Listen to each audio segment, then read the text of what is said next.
sudarile i spojile, nastala bi atomska veza ugljika. Znate da je ugljik element života. Ali, dalje mi u fizici i kvantnoj fizici razumijemo kako iz tog ugljika mogu nastati svi ostali elementi, i dušik, i kisik, i željezo, i zlato, šta god se sjeti. To znam. Ali kako da nastane taj ugljik?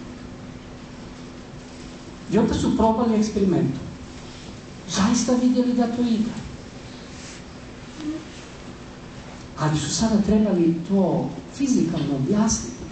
Onda treba rješavati Schrödingerovu jednadžbu za taj problem.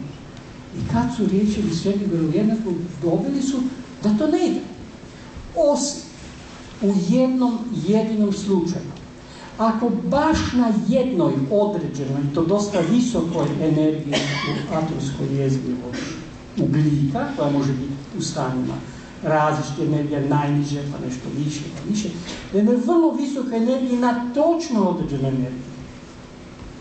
Ako se nalazi jedno takozvano rezonantno stanje. Znate šta je rezonancija? Ako svirate jednu notu na jednom klaviru, onda na drugom klaviru žica jednake duljine, isto tako zatitra. Ali jednostavnije se to nama pokazuje tako, vidite, imate jednu čašu, pa onda imate jednu pjevačicu, kao što je bila Ella Fitzgerald, to se ja gledao na filmu, i ona sad zapjeva, onaj visoki ton, čaša puca.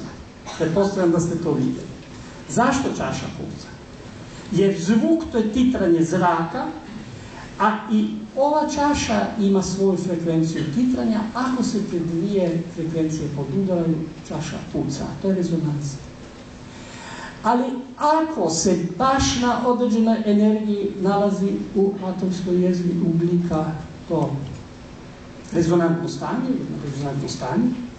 slično kao što je rezonantno stanje čaše koja može titrati, onda je moguće i samo onda je moguće spajanje triju atomskih jezgri helija u ugljik.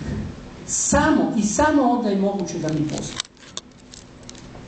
A sad su pitali, dobro, a jel se nalazi na tom energiji? Naravno, našli su da se zaista nalazi. Zašto se nalazi? Pa mora nam odgovor pružiti Schrödingerova jednadžba. Hajdemo rješavamo Schrödingerovu jednadžbu. Riješili Schrödingerovu jednadžbu stvarno dobro. Je, ali u toj jednadžbi je ova mistična konstanta, Planckova konstanta, za koju ne znamo zašto ima vrijednost baš to 6,6 na 10 na minus 3/4 džul sekunda, dakle jedna određena, jako mala brojka, zašto baš tu vrijednost? Ne znam.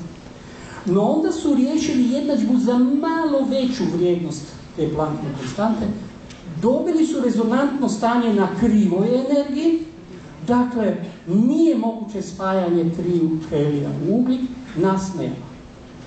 A šta ako je Planckova konstanta samo malo manje u računu? Opet, kriva energija rezonantnog stanja, nas nema.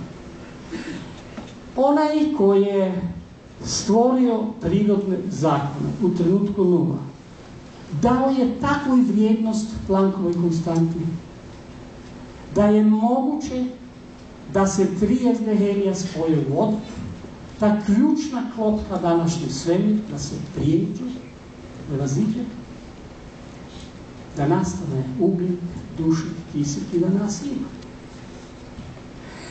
Time je dan zapravo jedan poticaj antropocentričnom tumačenju.